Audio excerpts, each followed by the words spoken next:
ఆంధ్ర ప్రేక్షకులు దీన్ని చూస్తారు నస్తారన్న నమ్మకం పెరిగింది. చూడండి.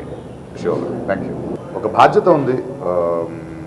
మనకు ఒక స్టేజ్ ఇచ్చారు, ఇంత ప్రేమించారు, పేరు, హోదా, డబ్బు అన్నీ ఇచ్చారు.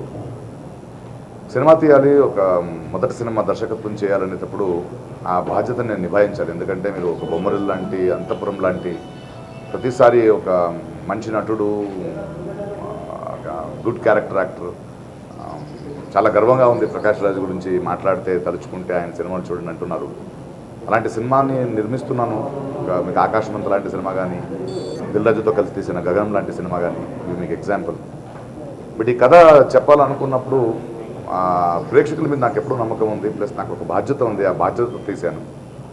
అండ్ నిజాయితీతో తీసిన సినిమానే కమర్షియల్ సినిమా. నిజాయితీతో సినిమా తీస్తే, హానెస్ట్గా సినిమా తీస్తే, అది మీ గుండెల్లో ఒక చోటు దొరికితే I'm very very confident that చాలా సంవత్సరాల ముందు నాకు నేషనల్ అవార్డు వచ్చినప్పుడు నేను ఆ మాట అన్నాను. ఎందుకంటే అక్కడ వెళ్ళినప్పుడు ఒక తెలుగు సినిమా కూడా లేదు, ఎలాంటి సినిమాలు వస్తున్నాయని అడిగినప్పుడు నాకు కొంచెం సిగ్గేసింది. బట్ ఎక్కడో ఒక చోటు నాకు ఆ బాధ్యత వచ్చినప్పుడు, నేను అలాంటి ఒక సినిమా తీయాల్సిన ఒక పరిస్థితి వచ్చినప్పుడు ఆ మాటని అబద్ధమని నిరూపించాలి. ఒక మంచి తెలుగు సినిమా, బాధ్యత ఉన్న తెలుగు సినిమా, మన సమస్యల గురించి ఉన్న తెలుగు సినిమా, ఒక రియలిస్టిక్ తెలుగు సినిమా తీయాలనుకున్నాను, తీసాను. ఇప్పుడు మీ ముందు ఉంది. అవునండి, నేను నటించే సినిమాలను పక్కన పెట్టండి, బట్ నేను తయారించే, నేను నిర్మించే, నేను దర్శకత్వం చూపించే, అథవా నేను డైరెక్ట్గా సంబంధపడే ఏ సినిమానైనా ఒక బాధ్యతతోనే నేను దాన్ని నిర్వహిస్తాను. ఇలాంటి సినిమాలే వస్తాయి నా నుంచి. నాకు దర్శకుడిగా చాలా సాటిస్ఫైగా ఉన్నాను. నటన పెద్ద విషయం కాదు నాకు, ఎన్నో పాత్రలు చేశాను. బట్ దర్శకుడిగా నాకు చాలా సాటిస్ఫాక్షన్ ఇచ్చిన సినిమా. ఎందుకంటే ఒక కొత్త అవతారం, ఒక కొత్త బాధ్యత, ఒక న్యూ లైఫ్.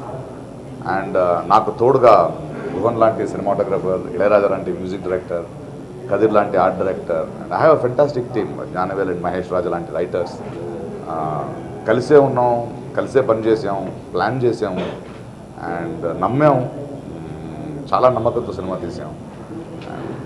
అలాంటి ఒక దర్శకుడికి ఇలాంటి పెద్ద టీం ఉంది, అండగా ఉంది. సీతారాం శాస్త్రి గారు కథను అర్థం చేసుకుని ఇలా డిఫరెంట్గా పాటలు వింటామంటే 1 month తీసుకున్నాడు ఆయన. లేదు ప్రకాష్, చాలా డిఫరెంట్గా సబ్జెక్ట్ ఉంది, దానికి తగ్గట్టుగా రాయాలి అని ఆయన ఎంతో ఒక ఆశీర్వదించేలా రాశారు.